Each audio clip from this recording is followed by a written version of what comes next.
Bonjour, c'est Cryptolis, j'espère que vous allez bien en ce lundi 20 février 2023. Bienvenue dans la quotidienne, notre rendez-vous matinal du lundi au vendredi pour analyser les news crypto, le marché et bien évidemment le Bitcoin. Comme d'habitude, on va la diviser en deux parties, une partie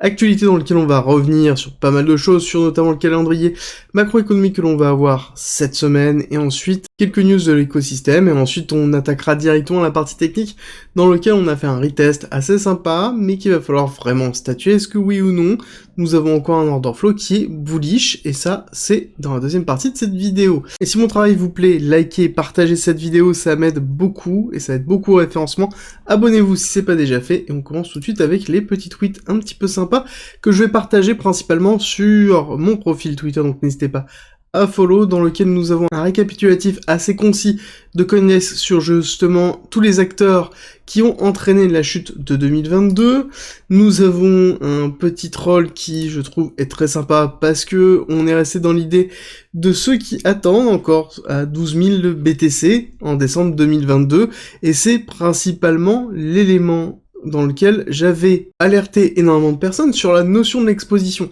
Ce n'est pas parce que on est persuadé que quelque chose va arriver que c'est le cas, il faut impérativement anticiper toutes les possibilités. Ensuite, nous avons une super nouvelle concernant Polygon, et oui encore, parce que Polygon a quand même beaucoup de news. C'est principalement la documentation en ligne de Polygon ID qui a été mise en place, donc on sait que ça devrait pas tarder, on devrait avoir pas mal d'informations. Polygon ID, c'est le fait d'avoir la gestion d'une identité sur la blockchain. À côté, nous avons Blur, un super thread qui a été effectué. Pourquoi Blur est important dans l'écosystème des NFT et suffisamment important, vous allez le voir après, pour que justement OpenSea commence à se poser des questions.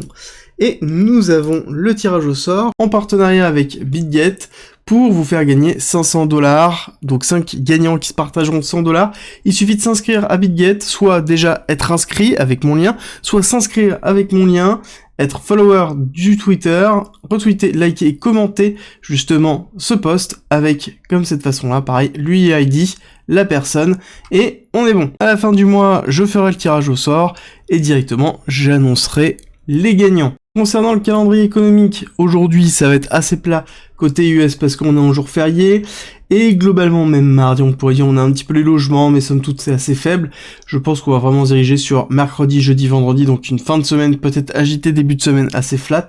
Donc avec la minute de la Fed pour jeudi à 20h, on va avoir ensuite le PIB T4 qui va tomber, bon je pense qu'il va être sans surprise, et on va arriver sur vendredi avec les ventes de logements neufs et bien sûr le PCE Core, très important, qui va être attendu sur l'éclatement justement de l'inflation. Ensuite, nous avons dans la blockchain Helium, ça y est, qui arrive sur Solana. On a une date, la date c'est le 27 mars. D'ailleurs, date qui est intéressante parce que c'est le moment où on va se retrouver avec le ZK Rollup de Polygon qui arrive aussi le 27 mars. Pour l'instant, il est en testnet, là il va passer en mainnet, et ça a été justement la grosse annonce de mi-2022, dans lequel justement Polygon a annoncé être le premier ZK Rollup EVM compatible open source, et oui, eux ils sont lancés tout de suite open source. Ensuite, nous avons au niveau de la SEC qui a lancé justement des poursuites contre Terra Luna Labs,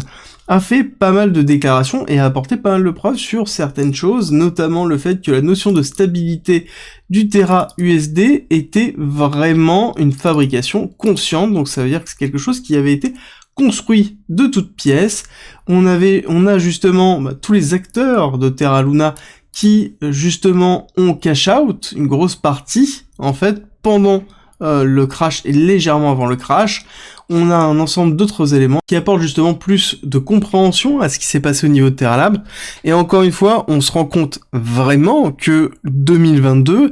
n'a pas été simplement un petit crash lié principalement à la macroéconomie. Oui, ça a joué beaucoup, mais je pense vraiment qu'il y a une grosse partie de malversation qui avait été effectuée. Je vous invite à regarder le tweet que je vais partager justement sur mon Twitter de CoinList, et vous allez voir justement les interactions entre Terra Labs et tout le reste. Je pense qu'on explique grandement ce qui s'est passé sur l'année 2023.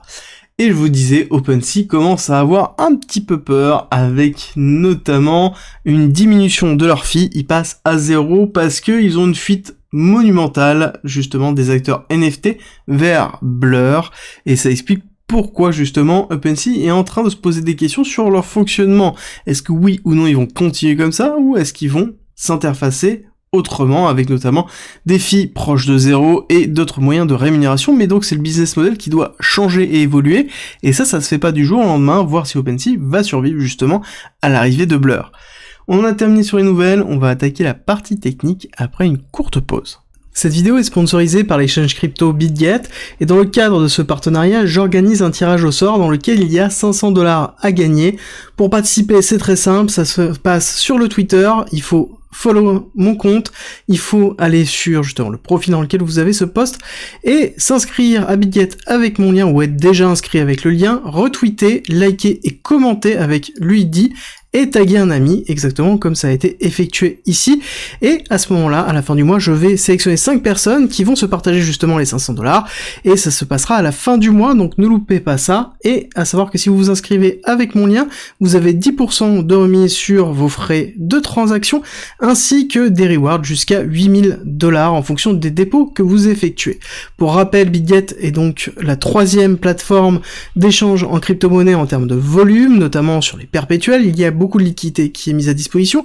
pas mal d'actions qui sont effectuées, notamment le SEPA qui est permis, dans lequel on peut gagner des dollars directement en déposant en SEPA des euros, et dans lequel vous avez continuellement des nouveautés, des nouveaux coins qui apparaissent, et une interface qui est léchée pour justement avoir une expérience de trading complète, à savoir que vous avez retrouvé dessus absolument tout, que ce soit des produits de earning, que ce soit des produits dérivés, ou tout simplement du spot classique, avec des bots qui vous permettent de faire notamment du DCA très simplement. Pour s'inscrire, le lien en description et en commentaire épinglé, c'est très simple, et n'oubliez pas que vous avez des avantages, 10% de remise sur vos frais, plus 8000 $ à gagner en fonction du dépôt que vous effectuez sur votre premier dépôt, très important à noter, et on reprend tout de suite la vidéo. Partie technique que l'on commence comme d'habitude avec notre rappel de notre hypothèse héliotiste en 5 vagues, avec la 5e vague qui se termine en avril 2021. Nous sommes dans un retracement ABC, donc nous sommes dans 5 vagues d'impulsion héliotiste. Donc comme d'habitude, quand on termine ces 5 vagues, on a 2 possibilités, soit une zone de ranging, soit une nouvelle structure justement de vague héliotiste. Nous sommes en termes d'investissement toujours en dessous du 618, donc du mouvement long terme du BTC, ce qui indique que nous sommes dans une zone de rechargement, zone potentielle de DCA, dans lequel on sait qu'on va avoir un cost average qui va être justement très intéressant si on souhaite s'exposer. Il faut par contre prendre en considération que ce n'est pas parce que nous sommes dans une zone de DCA qu'on doit faire all-in à cet endroit et qu'on ne redescendra pas. On a une possibilité d'aller retester le 786, d'aller tester le top de la 1, ou voire même aller chercher le 1.618 avec l'order block qui se trouve à 10 000 $. Il faut bien le prendre en considération dans sa stratégie de DCA, c'est pour ça que ça s'appelle une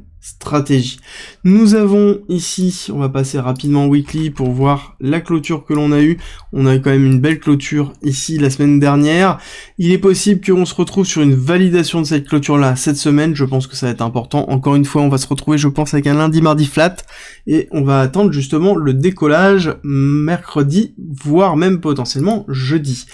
Ensuite, rapidement en daily, nous avons ici une Golden Cross qui est en train de se valider, enfin qui a été validée notamment, avec justement l'EMA 50 et l'EMA 200 qui se recroisent. Pour rappel, l'importance d'une Golden Cross, c'est quoi? C'est le même principe que la Death Cross, sauf que c'est inversé. Death Cross, c'est la chute, Golden Cross, ça veut dire qu'on repasse au-dessus. Concrètement, ça veut dire quoi? Ça veut dire que la tendance court terme repasse au-dessus de la tendance long terme. Généralement, c'est un signe de reversal que l'on a vu notamment lors de cette accélération ici, et que l'on a vu justement antérieure avec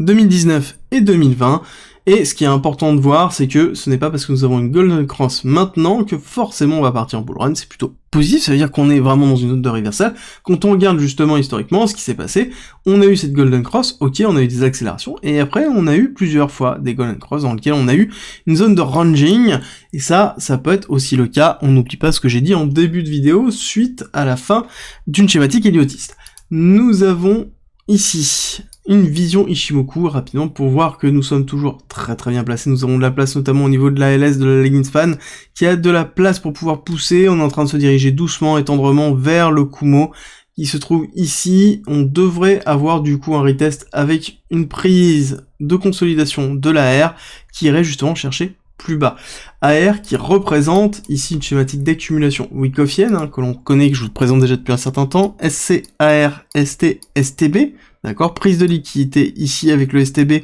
avec notamment FTX qui a poussé très très fort pour cette prise de liquidité, et ensuite on a une réaction haussière suite à la prise de liquidité dans laquelle on essaie de consolider au-dessus de la R pour justement limiter la probabilité du spring, donc éviter d'aller retester plus bas, et justement faire un break-off structure suffisamment fort en se disant que là-dessus on consolide au-dessus de ce top-là, donc ça veut dire que même si on fait un retest, il y a des grandes chances qu'on reparte à la hausse et que ce retest soit un retest des 20 000 ou un retest des 18 000 pour pouvoir structurer une accumulation et repartir à la hausse. Donc là, c'est exactement ce que l'on attend. On attend ce break-off structure, c'est ce qui est en train ici d'être travaillé, c'est ce qui est en train d'être joué. Court terme, on voit que nous avons toujours notre distribution présente ici, avec justement les effets de la distribution qui se trouvent là. Distribution qui est somme toute relativement faible, et on voit qu'on a eu une accumulation ici, donc sous une forme distribution, accumulation égale réaccumulation. On repart à la hausse, donc on est sur des patterns classiques de Wyckoff, on a l'habitude, et c'est quelque chose qui potentiellement pourrait annoncer autre chose, dans lequel on pourrait avoir un grand baissier, parce que là je suis en 4 heures, mais on pourrait avoir un grand baissier qui se structure ici, avec derrière un AR, un ST, un SO, et derrière un UT. Donc on pourrait avoir ici un UTAD au-dessus. À voir comment ça va se dérouler. Actuellement, on a fait quand même ce week-end un retest, d'accord, avec une consolidation plus ensuite un retest d'accélération. Donc ce qui est plutôt positif ici structurellement, donc ça veut dire qu'on a une vocation à aller pousser, alors que majoritairement, je le rappelle, on n'avait quasiment aucun volume le week-end, en tout cas institutionnel, donc on n'a pas forcément vocation à trouver énormément de volume pour pouvoir drainer le cours en haut ou en bas, et pourtant on est allé retester. Ce qui est plutôt positif et ce qui nous amène à la réflexion de, est-ce qu'on a un order flow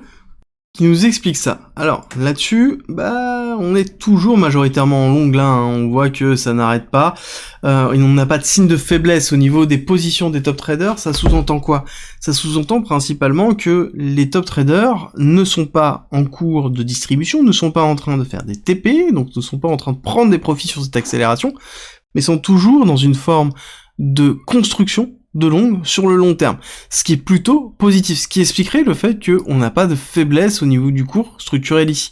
On a à côté toujours l'open interest qui est relativement flat, donc ça veut dire qu'on n'a pas une montée colossale des leviers, donc on a quelque chose qui limite la liquidation structurelle, donc ce qui est plutôt positif, et à côté on a du perp qui est relativement stable, alors c'est pas extraordinaire non plus, mais étant donné qu'on a été relativement flat en fait durant ce week-end, ça s'explique aussi. Donc moi ce qu'il va falloir surveiller principalement, c'est ici, si les positions des top traders commencent à chuter et retourner donc avec un break notamment de ce niveau-là, donc c'est repasser au niveau des 52%, voire un petit peu en dessous, là je vais me poser clairement des questions sur une continuité baissière avec potentiellement un break. Tant qu'on a ça qui tient, bon, en l'occurrence, on sait que ça ne bouge pas et que ça ne bougera pas parce que principalement on n'a pas de prise de profit. Et justement au niveau des liquidités, c'est très intéressant de le noter qu'on a des clusters de liquidités, oui, mais ils sont relativement loin en fait. C'est-à-dire qu'on a assez peu de liquidités parce qu'il y a assez peu de mouvement qui se fait ici, donc on a assez peu de liquidités ici